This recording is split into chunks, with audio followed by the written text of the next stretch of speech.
शांति।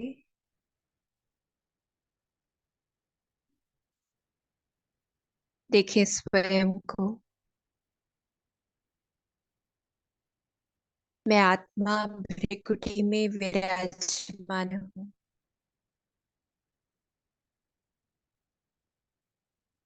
मैं बिंदी आत्मा खुद को इस शरीर से अलग देखती हूँ।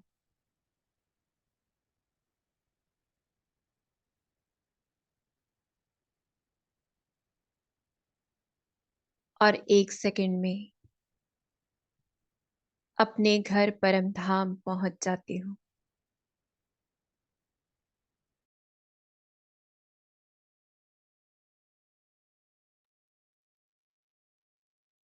देखें स्वयं को।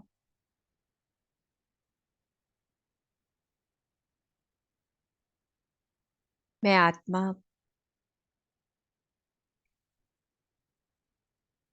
ज्योति स्वरूप अति तेजस्वी प्रकाशवान अपने बिंदु स्वरूप पिता के सम्मुख हूँ।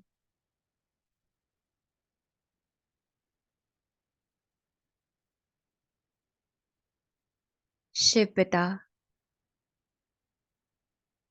अपने प्यार की शीतल किरणों से मेरा स्वागत कर रहे हैं।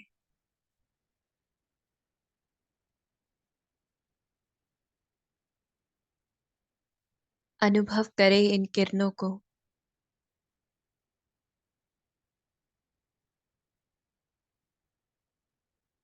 इन शीतल किरणों में मैं आत्मा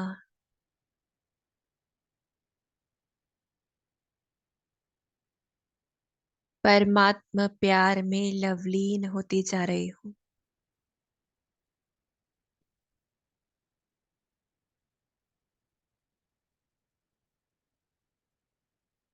मैं बिंदी आत्मा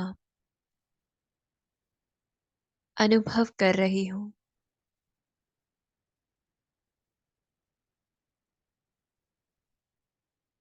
जैसे मुझे सब कुछ प्राप्त हो गया है।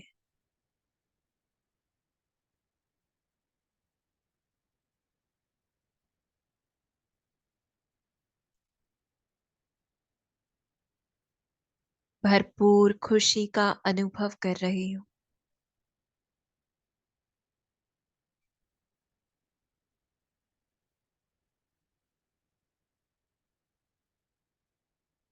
इस परमात्मा प्यार में मैं आत्मा खुद को समर्पित करती हूँ।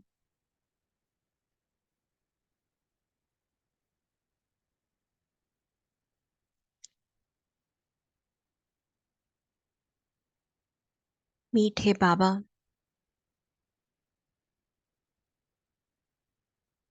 मैं तुम्हारी हूँ।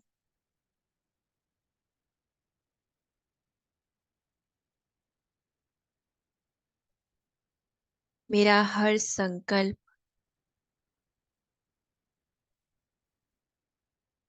तुमको अर्पित है।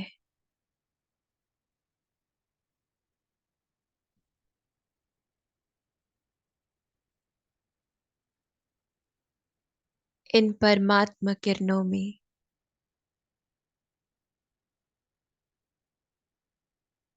मैं आत्मा अतीन्द्रिय सुख का अनुभव कर रही हूँ।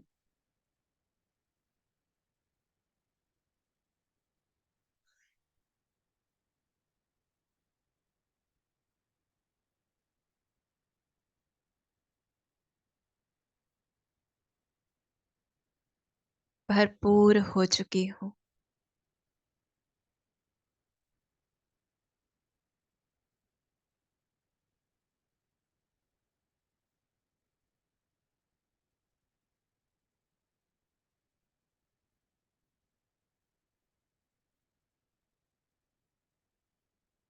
अनुभव करें खुद को।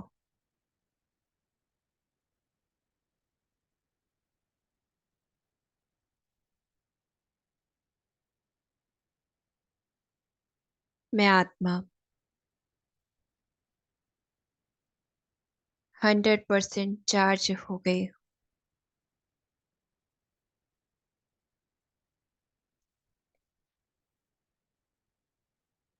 और अभी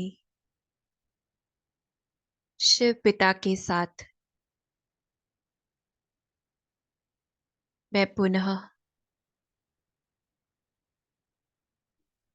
इस धरती पर अवतरित होती हूँ। अपने साकारी शरीर में प्रवेश करती हूँ।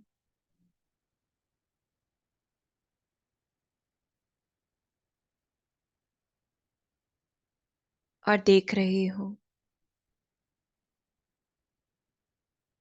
मैं निरंतर परमात्म किरणों की छत्र छाया में हूँ।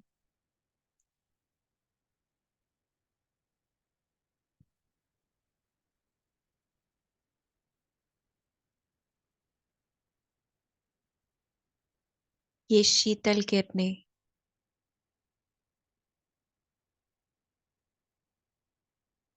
मेरे चारों ओर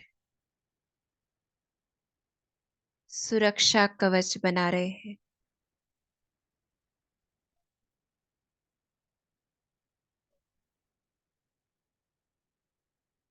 इन परमात्मा किरणों में मैं आत्मा संपूर्ण सुरक्षित हूँ।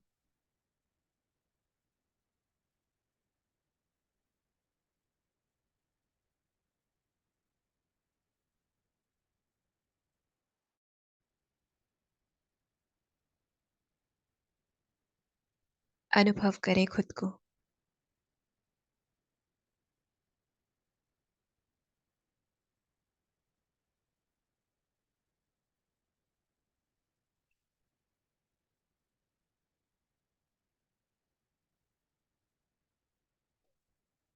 अभी 1 मिनट साइलेंस में इसी अनुभूति में हम शिव बाबा की फिर वाणी सुनेंगे।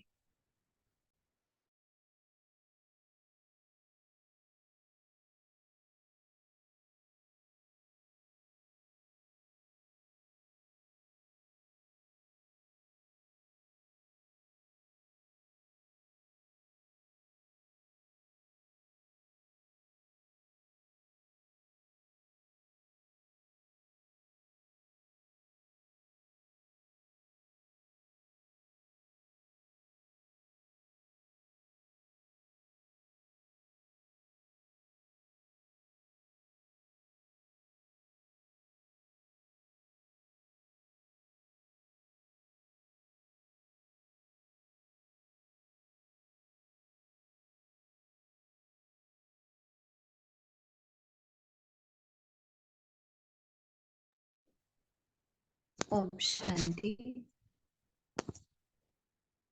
तो आज की मुरली विशेष खुशी पर ही है।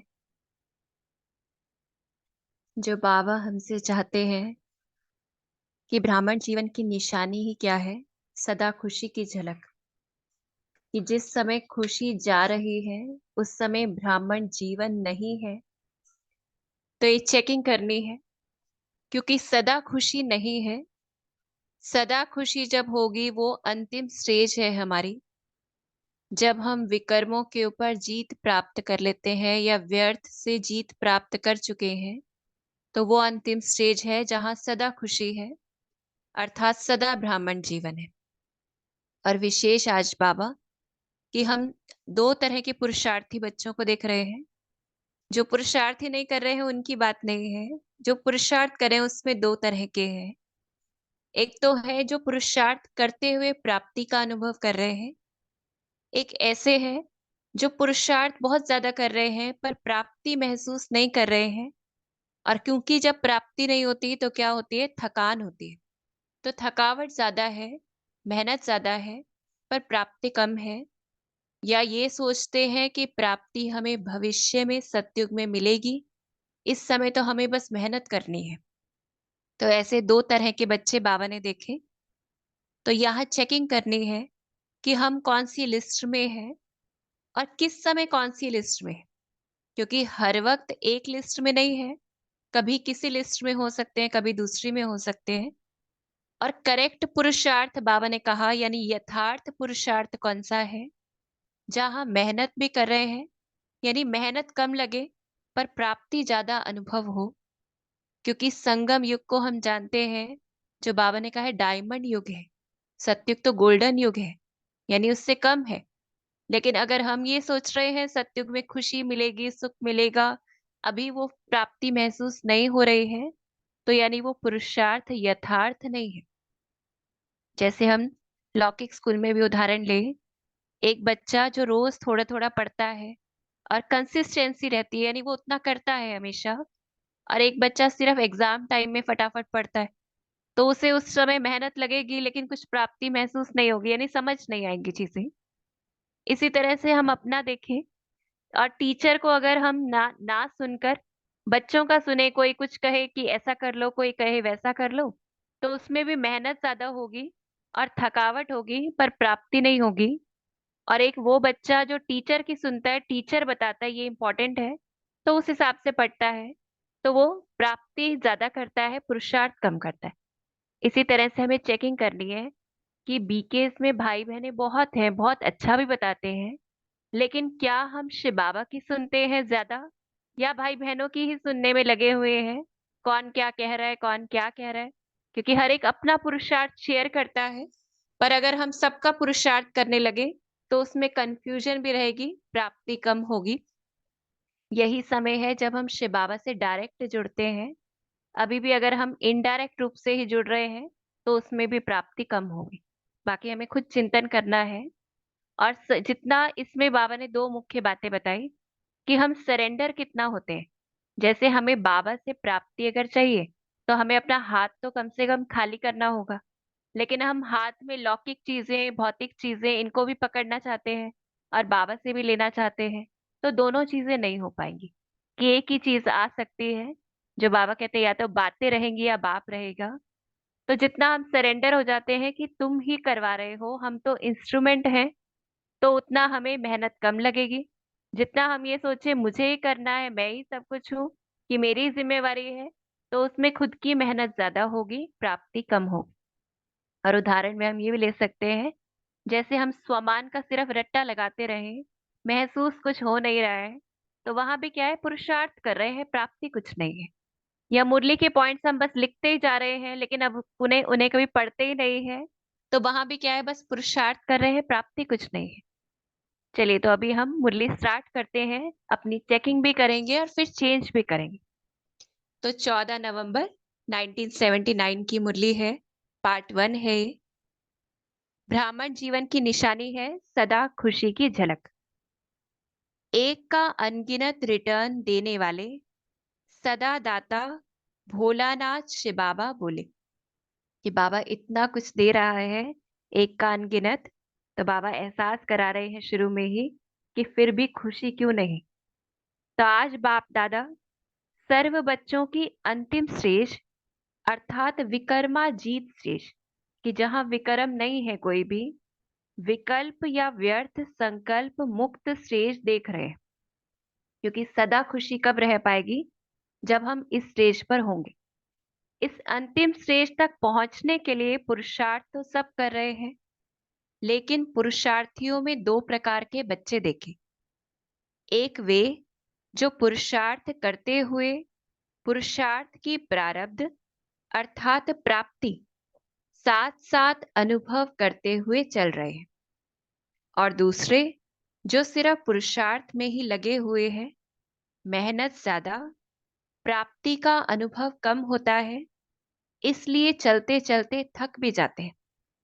अब यहाँ से हमारा पहला होमवर्क जो शुरू होता है, जो हमें कल करना है और रोज देखना है कि कौन सा ऐसा पुरुषार्थ हम करते हैं सारे दिन में जहां हमें थकान अनुभव हो रही है, मेहनत लग रही है, तो वो यथार्थ पुरुषार्थ नहीं है, वहां चेंज करने की जरूरत है। तो यथार्थ पुरुषार्थी कभी भी थकावट महसूस नहीं करते।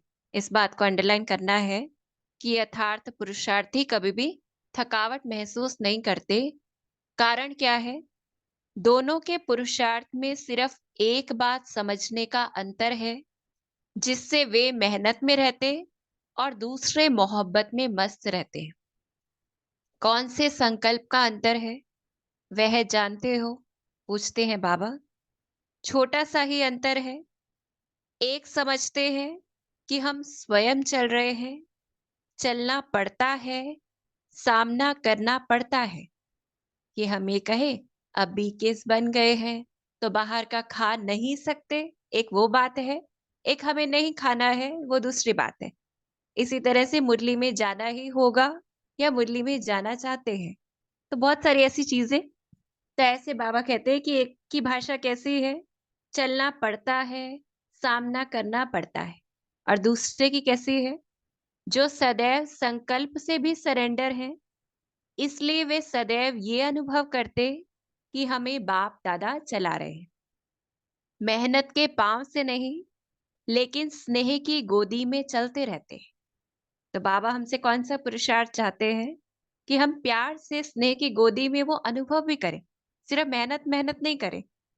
इसलिए वे स्नेह के पांव से चलते, जिसमें थकावट नहीं होती। जैसे हम दादी जानकी जी को जानते हैं, तो वो हमेशा क्या कहते थे कि मैं बहुत कम अपनी एनर्जी लगाती हूँ, बाबा की जो दूसरी आत्मा है उनकी दुआएं भी, और शिव बाबा वो चलाता है।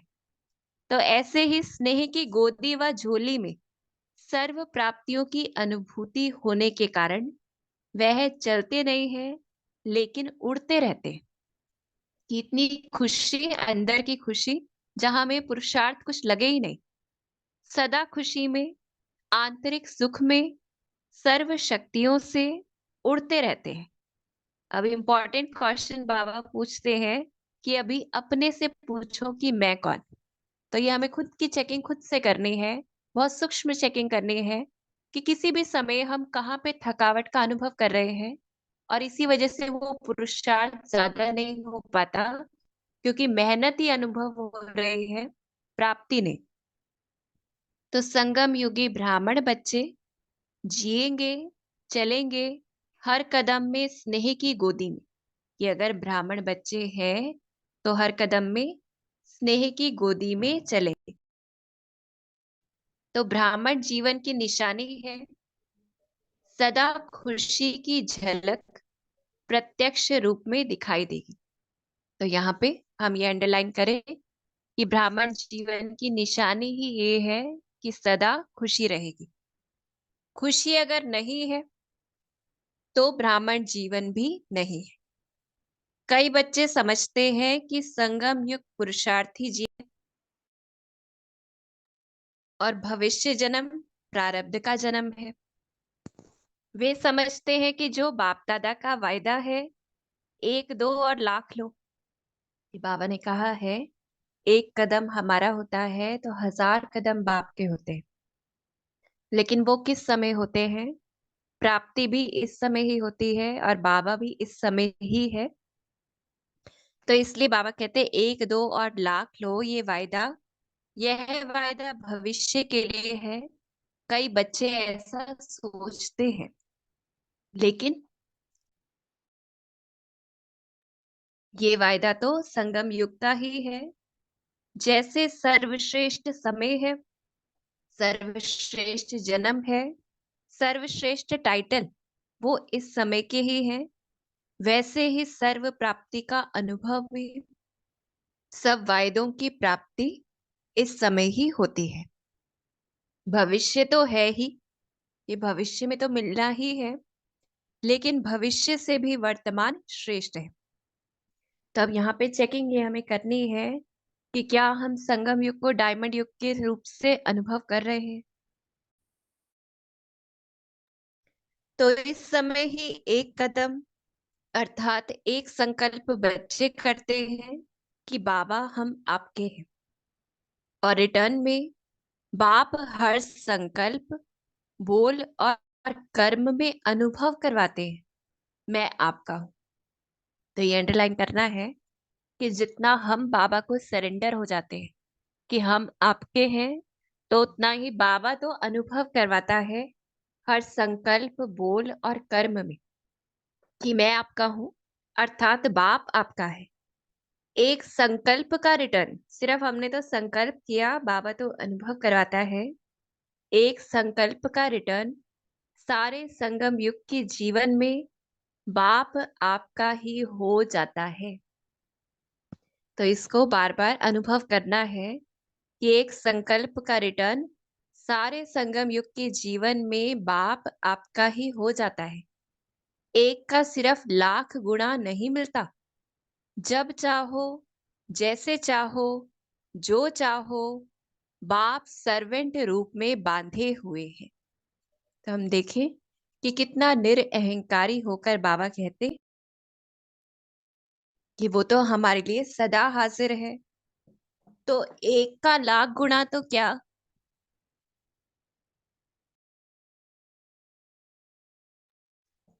तो एक सेकेंड।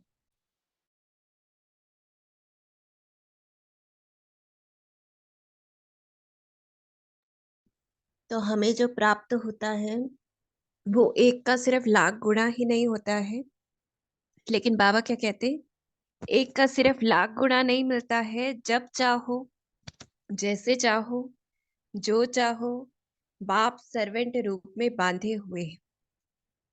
जो एक का लाख गुना तो क्या, लेकिन अनगिनत बार का रिटर्न मिलता है। लेकिन उसके लिए बस हमें करना क्या है कि हम बाबा आपके हैं। जितना हम ये पक्का कर देते हैं तो बाबा सब कुछ अर्पित करने को तैयार है। वर्तमान समय का महत्व चलते चलते भूल जाते हो। इस संगम युग को वरदान है, कौन सा वरदान है? स्वयं वरदाता ही आपका है। ये स्वयं भगवान ही हमारा हो गया।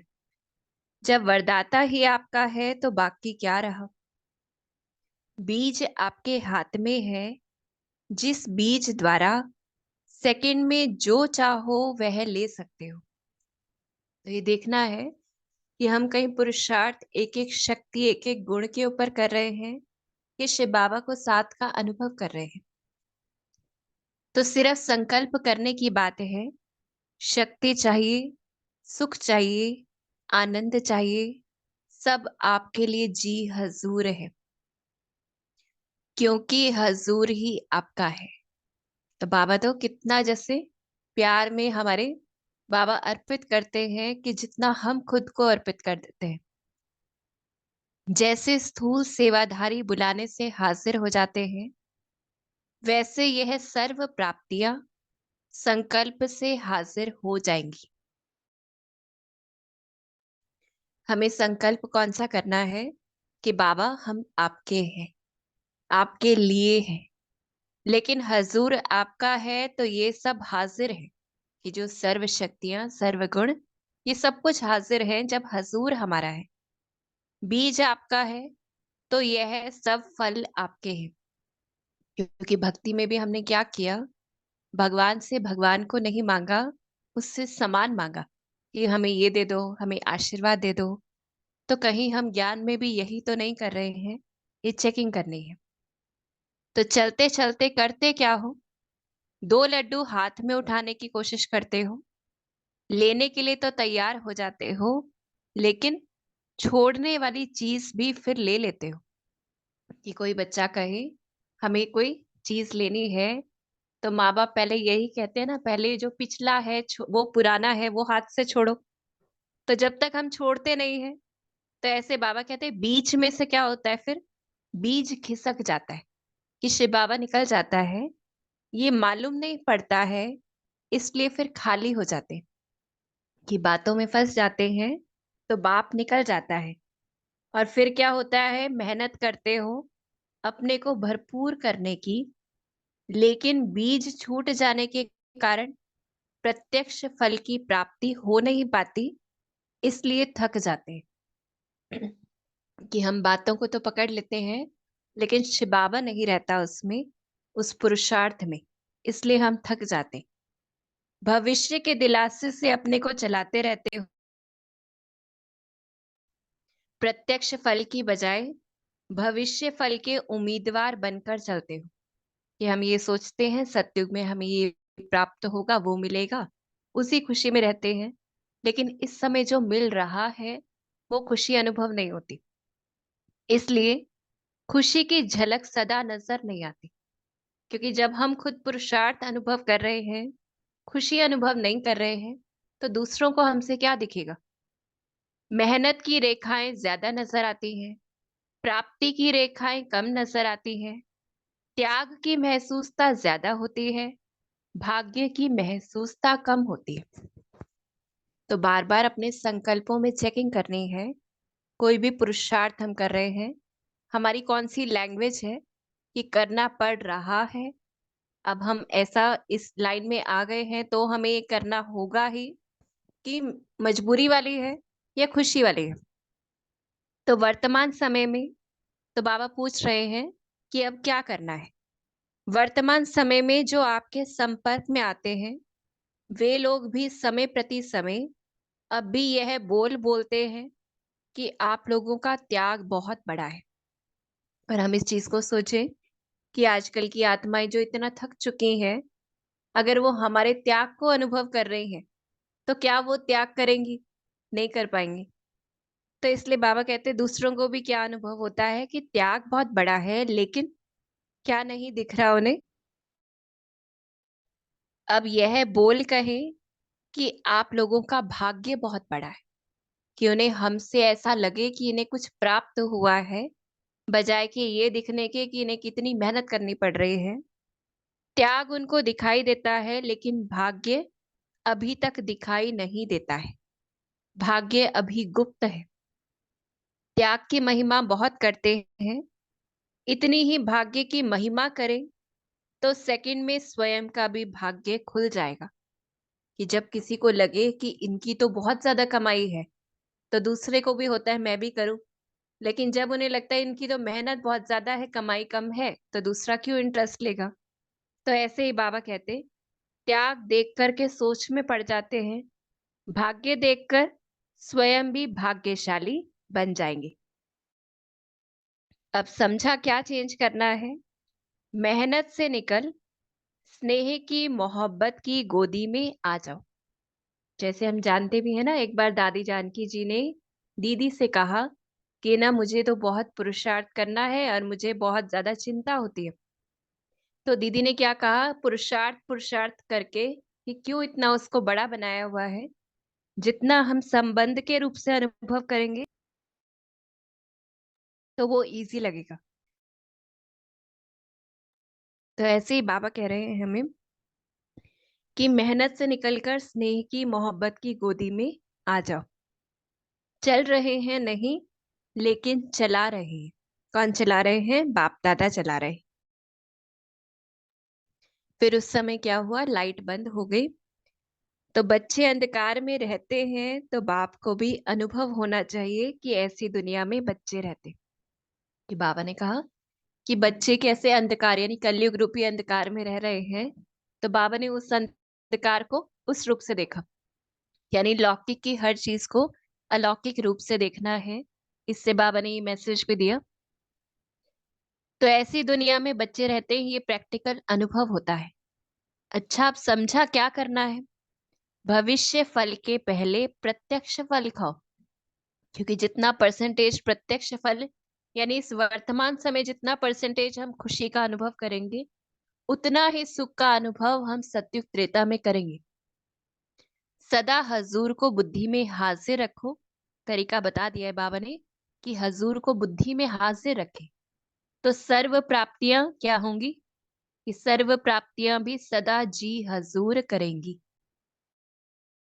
अगर हजूर हाजिर है तो सर्व प्राप्तियां चुंबक के समान आप पे ही आकर्षित होती आवेंगी। समझा? बाप दादा बच्चों की मेहनत देख सहन नहीं कर सकते। ऐसे डायरेक्ट बीज से निकला हुआ तना स्वरूप बच्चे हो। ऐसे श्रेष्ठ बच्चों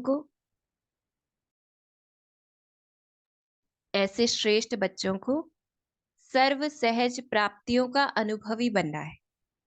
अच्छा, ऐसे सर्व सहज प्राप्तिवान हम अनुभव करते जाएं बाबा का वरदानी हाथ, जो बाबा हमें याद प्यार दे रहे हैं। तो ऐसे सर्व सहज प्राप्तिवान, सदा सागर के समान, सर्व में संपन्न, सदा बीज को साथ रखने वाले, बीज रूप स्टेज में स्थित रहने वाले, विकर्मा जीत, विकल्प जीत, ऐसे लक्ष्य को पाने वाले, सदा निश्चय बुद्धि और निश्चिंत रहने वाले बच्चों को बाप दादा का याद प्यार और नमस्ते। हम रूहानी बच्चों का भी रूहानी बाप दादा को याद प्यार और नमस्ते।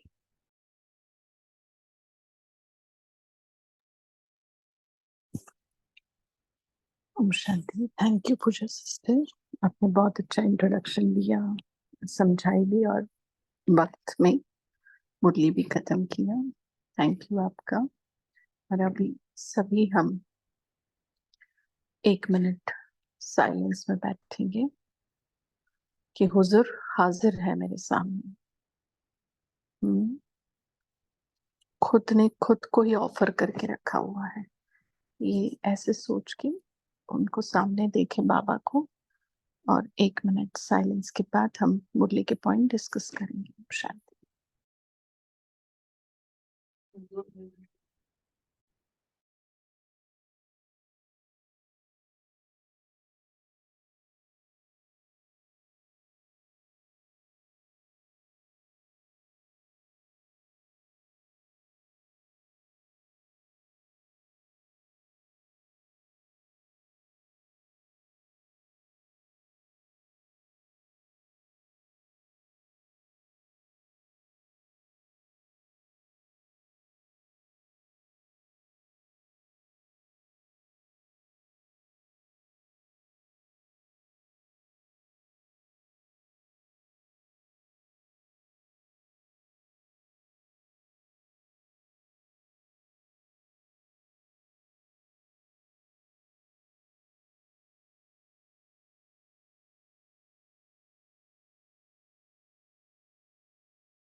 शांति। बोलिए, क्या कहा बाबा ने?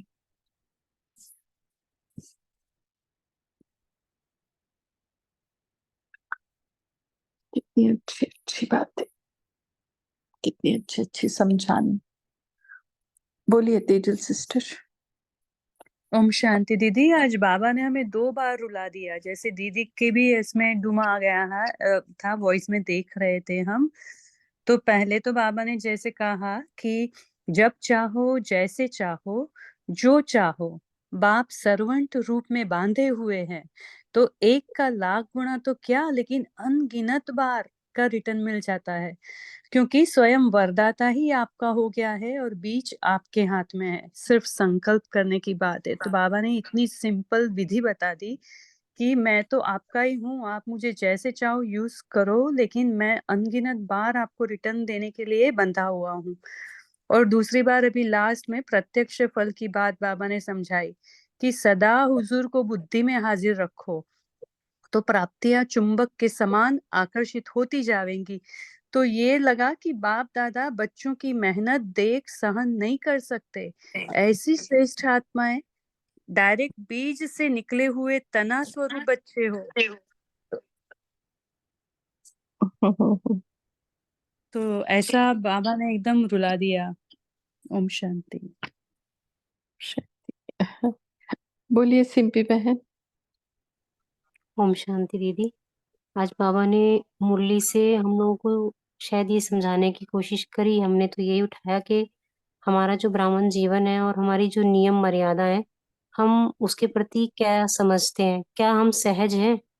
ऐसा तो नहीं कि हम खुशी भी महसूस नहीं करते, मेहनत ज्यादा, प्राप्ति कम, या त्याग की महसूसता ज्यादा और भाग्य कम, या चलो ब्राह्मण बन तो गए हैं, ये सब कुछ करना ही पड़ेगा, ऐसा तो नहीं है। यदि ऐसा है तो हमारी ये जो धारणाएं हैं, ये जो ब्राह्मण जीवन है, हालांकि हमारी सब धारणाएं और ये जो जीवन है, ये सेवा का साधन स्वयं बन सकता है, लेकिन ऐसा हो नहीं पाता है। बाबा ने कहा बच्चे यदि ये सब महसूसता रखते हो तो सामने वाली आत्माओं को भी आपका त्याग ही दिखाई देगा। भाग्य दिखाई नहीं देता है। यदि भाग्य दिखाई देवे तो आत्मा खुद ही आकर्षित होकर आ जावे कि इनका भाग्य तो बहुत श्रेष्ठ है। अब उनको त्याग दिखाई देता है, परेशानियां दिखाई देती हैं ब्राह्मण जीवन की, तो वो लोग दूर भागते हैं। तो इसलिए बाबा ने आज का बच्चे समझा क्या करना है। मेहनत से निकल मोहब्बत की गोदी में आकर बैठ जाओ। भविष्य फल से पहले प्रत्यक्ष फल खाओ और हजूर को हमेशा बुद्धि में रखो, तो प्राप्तियां तो स्वयं ही जी हाजुर हजूर करेंगी। ओम शांति। जी, बोलिए दीप्ति बहन। जी, ओम शांति।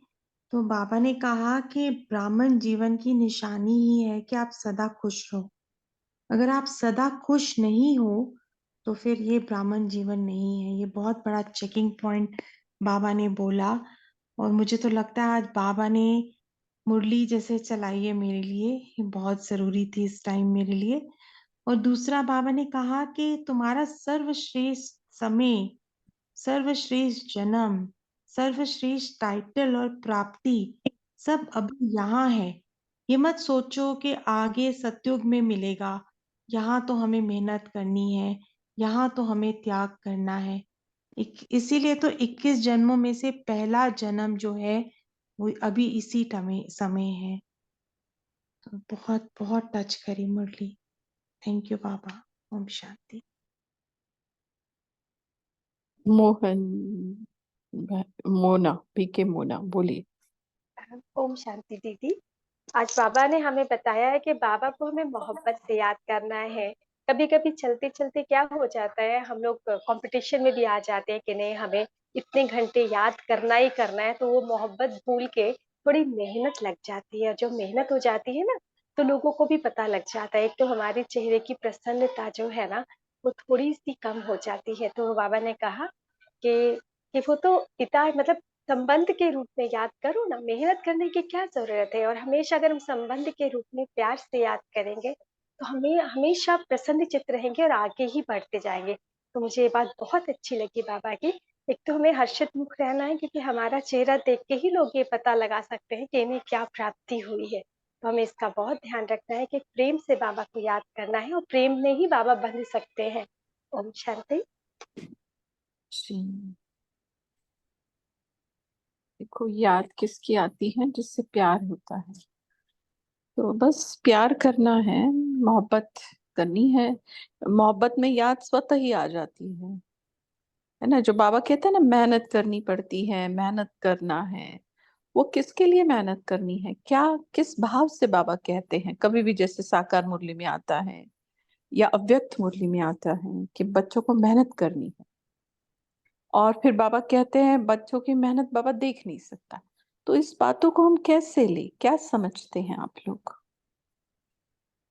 क्या मनन चिंतन चलता है इस बात का आपको? कुछ है? क्योंकि दोनों शब्द बोलते हैं बाबा अलग तरीके से।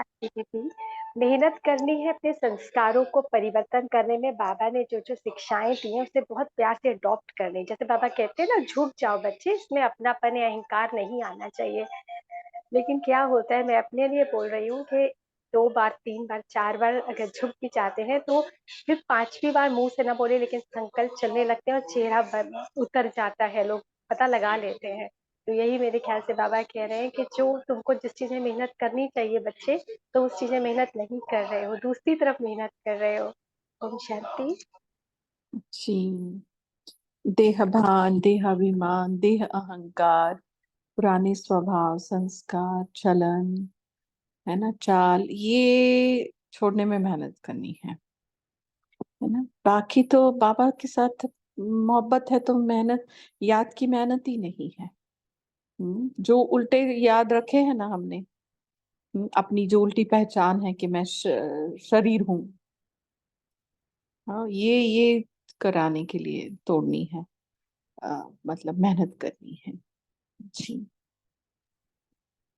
बोलिए राजेंद्र भाई जी। दीदी जी, उसी से रिलेटेड बात बाबा ने आज बताई कि ब्राह्मण चलते चलते क्या करते, दोनों लड्डू हाथ में रखने की कोशिश करते। खाने वाली चीज को भी रख लेते और छोड़ने वाली चीज को भी रख लेता, तो बीच में से बीज माना बाबा गायब हो जाता। तो फिर मेहनत में आ जाते, क्योंकि मालूम ही नहीं पड़ता है कि हम खाली हो गए हैं। और खाली वाले को तो फिर तो सफलता मिलना ही नहीं है, तो फिर मेहनत करते रहते, क्योंकि बीज छूट गया तो प्रत्यक्ष फल की प्राप्ति हो ही नहीं सकती। तो फिर मेहनत करते करते करते थक जाते। बाबा कहते फिर अपने को दिलासे दिलाते देते देते चलाते रहते, लेकिन प्रत्यक्ष फल की प्राप्ति के बजाय भविष्य फल के लिए मेहनत करते। ओम शांति। जी, बीज छूट गया तो झाड़ आएगा क्या? झाड़ आएगा नहीं, और झाड़ नहीं आएगा तो फल का तो सवाल ही नहीं है ना। सवाल हाँ जी। अभी प्रत्यक्ष फल माना सीजन का फ्रूट और फ्रेश फ्रूट है। वो सत्युग में तो ड्राई फ्रूट खाएंगे, माना ड्राई फ्रूट खाएंगे इन द सेंस वैसी स्थूल वाली बात नहीं कर रहे हम, लेकिन प्रारब्ध की बात, प्रारब्ध के हिसाब से कि वो तो स्टोर्ड फ्रूट रहेगा कोल्ड स्टोरेज वाला। यहाँ पे अभी फ्रेश फ्रूट, प्रत्यक्ष फल, खुशी का फल, अतीन्द्रिय सुख का फल। सही बात। बोलिए प्रतिमा सिस्टर। शांति। आज बाबा ने कहा है कि जैसे चाहो, जो चाहो, बाप सर्वेंट के रूप में बधे हुए हैं, तो एक का लाख गुना तुमको मिलेगा। ओम शांति।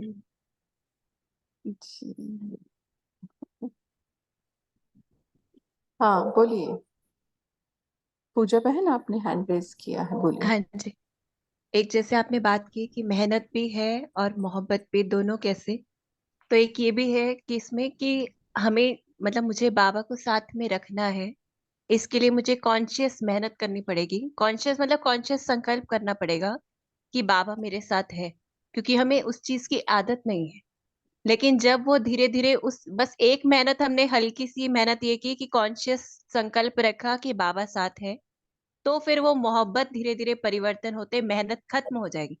पर शुरू में एक स्टेप हमें मेहनत करनी पड़ेगी, मतलब हर समय कॉन्शियसली कोई ना कोई संकल्प से हमें बाबा को याद करना है। पर वो एक बार संकल्प रखा तो उसके बाद वो मेहनत खत्म हो जाती है। तो मेहनत भी है, मोहब्बत भी है, पर मोहब्बत में वो मेहनत धीरे धीरे इतनी खत्म हो जाती है कि लगता ही नहीं कि कोई मेहनत की ऐसा। जी, जी। मोहब्बत में ऐसी करामात है कि मेहनत को खत्म कर देती। कैलाश भाई बोलिए। बाबा कहते हैं कि जो बाबा से अभी वर्तमान में खुशी मिलती है, तो बाबा तो प्रारब्ध 21 जन्मों के लिए बोलता है। तो वो फर्स्ट जन्म जो है, अभी वाली जो प्राप्ति है, वो हाईएस्ट प्राप्ति है। सत्युग की प्राप्ति सेकेंडरी है। इसलिए अभी की प्राप्ति होना बहुत इम्पोर्टेंट हो जाता है। और बाबा को ये लगता है कि बच्चे टाइम निकलते जाए और बच्चे खुश ना रहे, तो बाबा को भी अच्छा नहीं लगता है। और सत्युग तो वहां तो खुशी रहेंगी, लेकिन दुख के भेंट में वो खुशी आनंद नहीं रहेगा।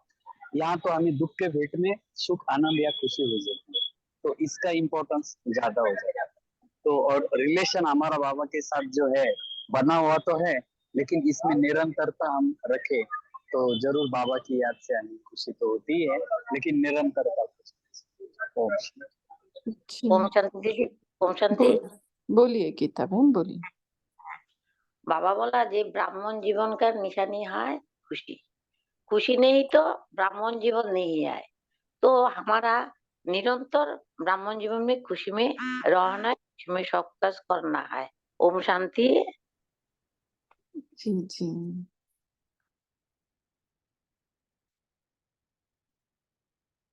देखो खुशी ये चीज ऐसी है ना, स्वतः ये होनी चाहिए। वो एक हमारा जैसे संस्कार, क्योंकि रहते कहाँ हैं, खुशी के सागर के साथ रहते, और खुशी के लिए मेहनत करनी पड़े, कोई मतलब नहीं।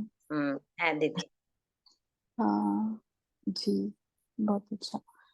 और बाबा भी सोचता तो नहीं है, बाबा सोचता है, पर उसको भी लगता होगा कि मैं उतरा हूँ।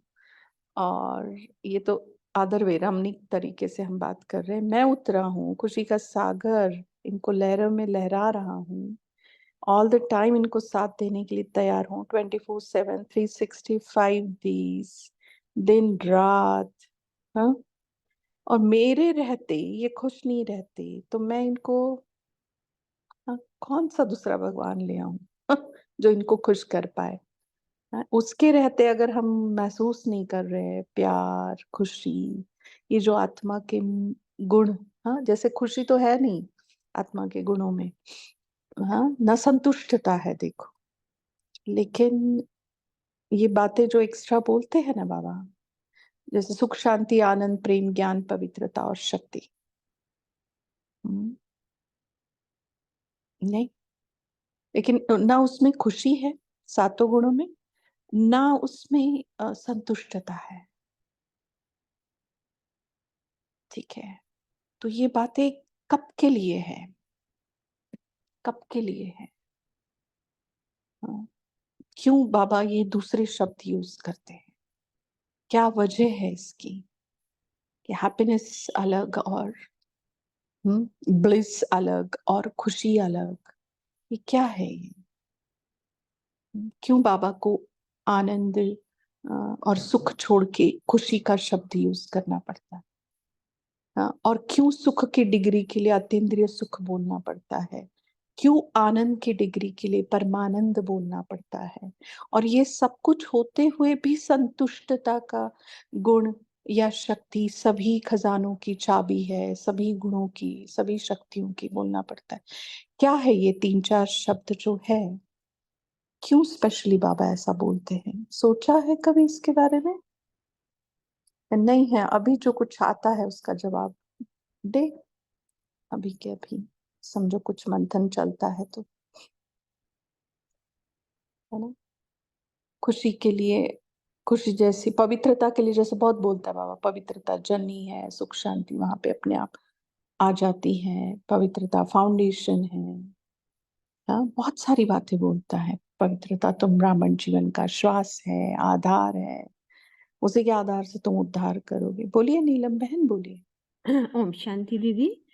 ये हम इस समय की प्रलब्ध लेने के लिए ही पुरुषार्थ कर रहे हैं ना, 16 कला संपूर्ण करने के लिए। जो आत्मा कमजोर हो गई थी उसको ही हम चढ़ती कला करने के लिए ही, सत्व प्रधान बनने के लिए ही हम ये पुरुषार्थ मेहनत करते हैं।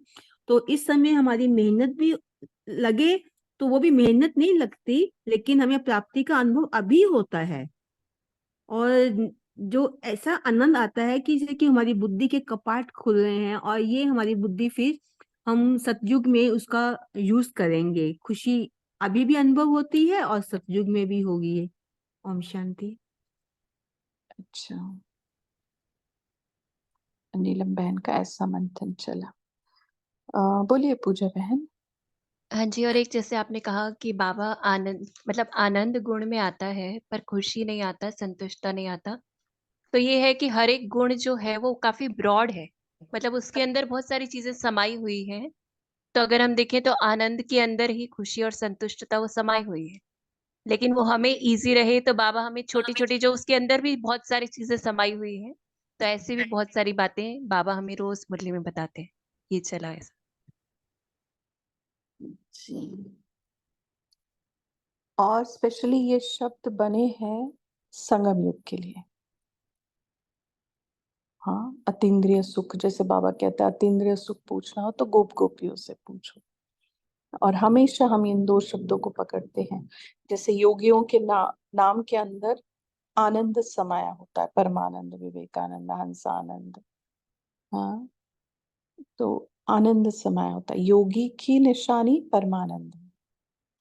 हाँ, और गोपिया मतलब क्या? अतीन्द्रिय सुख, और ये संतुष्टता, क्योंकि देवताओं को क्या ही है संतुष्टता, क्या ही है उसके कंपैरिजन में, कुछ है ही नहीं ना। यहाँ पे देखो, कमी होते हुए भी कंटेंटनेस है।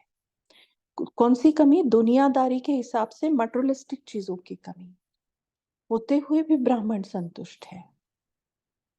ठीक है, तो उनमें वो मतलब जैसे संतुष्टता ब्राह्मण जीवन का अभिन्न अंग है।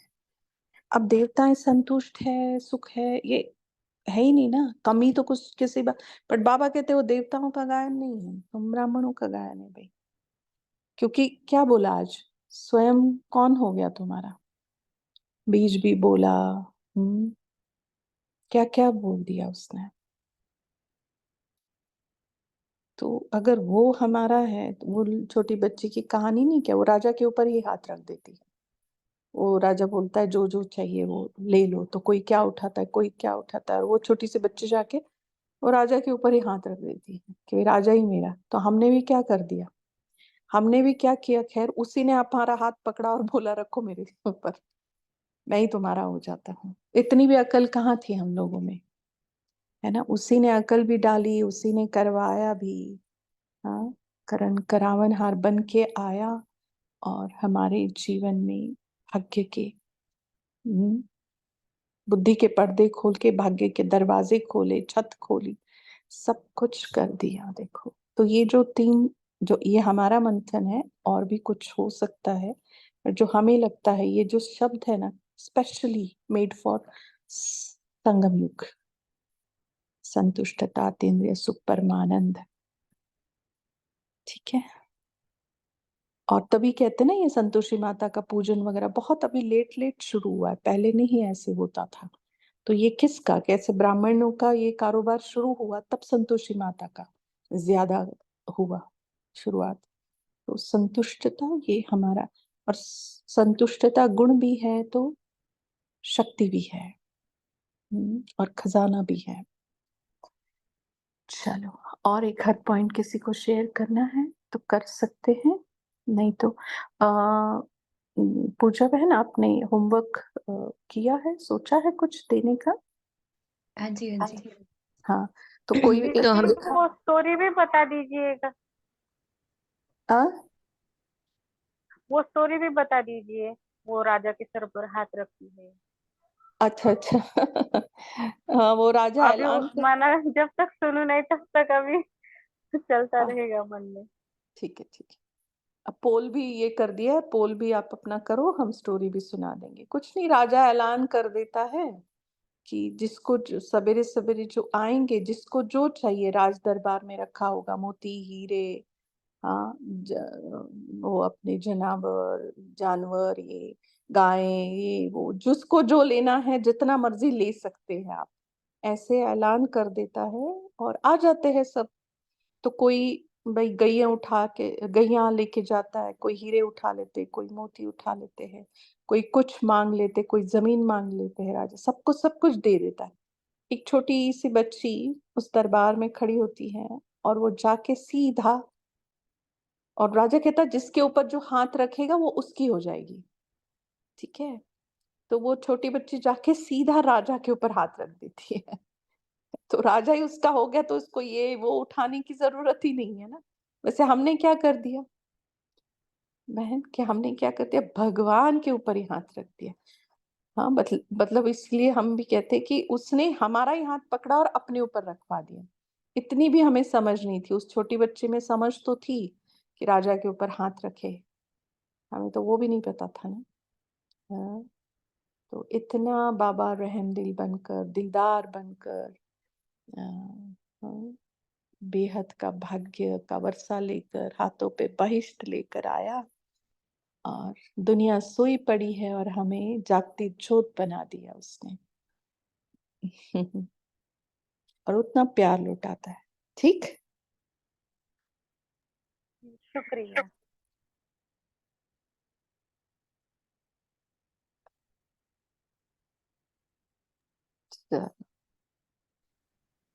जी, पूजा तो हम बहन, होमवर्क, हाँ जी, हाँ होमवर्क यही करेंगे कि सबसे पहले तो चेक करें कि क्या हम संगम युग को डायमंड युग अनुभव कर रहे हैं या सतयुग की कल्पना कर रहे हैं। फिर चेक जी करेंगे कि सारे दिन में कौन से पुरुषार्थ में हमें थकावट अनुभव होती है, उसको चेंज करना है। जी, बहुत अच्छा। 2 मिनट योग करवाएंगी आप? जी। हाँ, फिर और योग के बाद फिर हम में, हाँ बोलिए योगिता बहन। दीदी क्या सवाल भी पूछ सकते हैं क्या? आवाज आपका ठीक से नहीं आ रहा है योगिता बहन। हम सवाल भी पूछ सकते हैं क्या? हाँ, पूछ सकते हैं, 1 आध मिनट है, बोलिए। वो दो कुमारी का है, अभी 10th की एग्जाम दी है, लेकिन चंचल एक जो आत्मा है कुमारी का वो चंचल है, माना ऐसे कि तो मैं आत्मा चाहती हूँ कि उसे ज्ञान में लाऊं। उसकी मम्मी भी टेंशन में है, तो फिर माना लाना चाहिए उसे किस प्रकार। दो मैं ऐसे समझाओ, 2 लाइन में बता देंगी तो भी चलेगा थोड़ा। हाँ, आपको कौन लाया है ज्ञान में योगिता बहन? मेरी मम्मी है, मम्मी ने ही हाँ, लाया। लेकिन जबरदस्ती नहीं कर सकते। जैसे एक बात आप ध्यान में रखिए, प्रेम, पूजा और पढ़ाई, ये 3 बातें ऐसी है, जबरदस्ती हम किसी से करवा नहीं सकते। किसी किसी को बोल के हमें प्रेम करो, वो नहीं कर सकता। पूजा भी भगवान की नहीं कर सकते, और पढ़ाई भी हम जबरदस्ती नहीं कर सकते, ना करनी है। ठीक है? तो उसको नहीं आप प्रेशराइज करो। बाबा को बोलो, बाबा कैसे भी हो इसका कल्याण हो जाए। अब किसी का कल्याण कैसे है, किसी का कल्याण कैसे है, ज्ञान में लाने का संकल्प बहुत अच्छा है, बट जबरदस्ती नहीं करनी, क्योंकि जबरदस्ती की हुई चीज लंबी नहीं चलती है। ठीक? तो ज्ञान मार्ग बहुत लंबी रेस का घोड़ा बनना पड़ता है।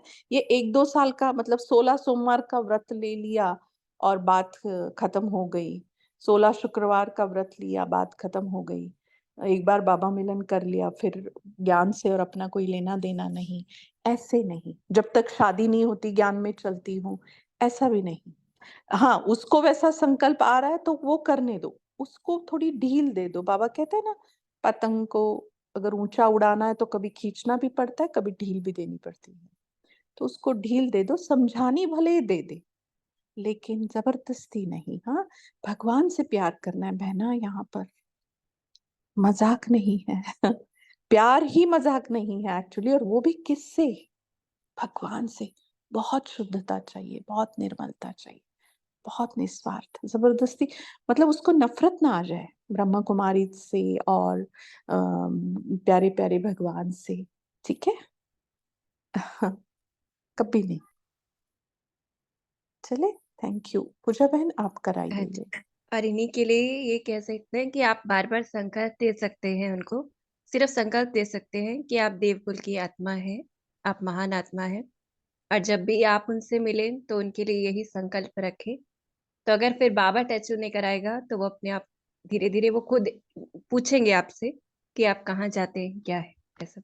जी जी जी, संकल्प संकल्प तक रहे, वाइब्रेशन तक रहे, वाणी में ना आए। ठीक है? चलो, थैंक यू ओम पूजा बहन। शांति। देखिए अपने आप को, मैं आत्मा भृकुटी में विराजमान हूँ।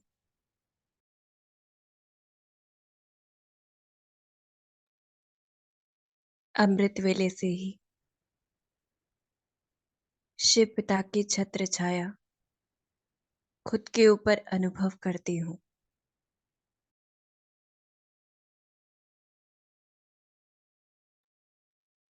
और अभी मैं आत्मा सारे दिन की दिनचर्या को अपने सामने रखती हूँ।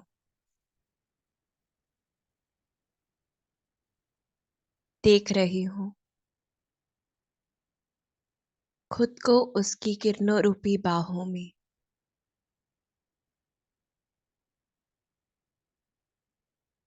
हर कदम पर मैं उसकी स्नेह की गोद का अनुभव कर रही हूँ।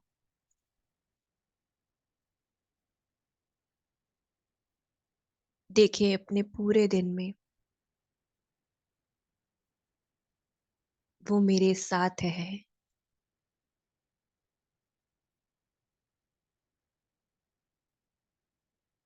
मैं आत्मा हर कर्म उसकी किरणों रूपी गोद में सफल कर रही हूँ।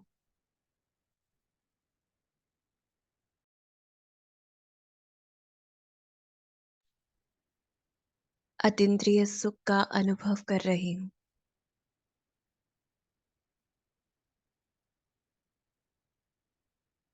अपने शिव पिता की गोद में ही मैं आत्मा इस शरीर को भोजन ग्रहण करवाती हूँ।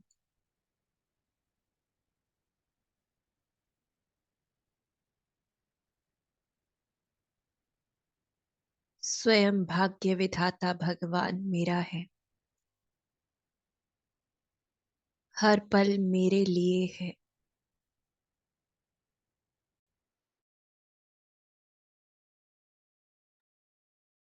मैं आत्मा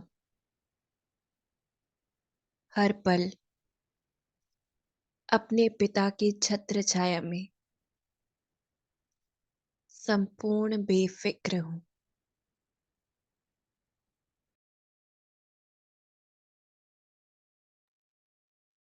इन परमात्मा किरणों में मैं आत्मा निरंतर आनंद की अनुभूति कर रही हूं।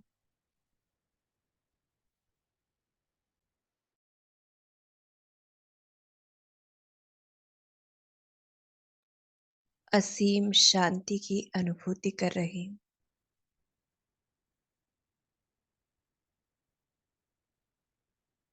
ओम शांति।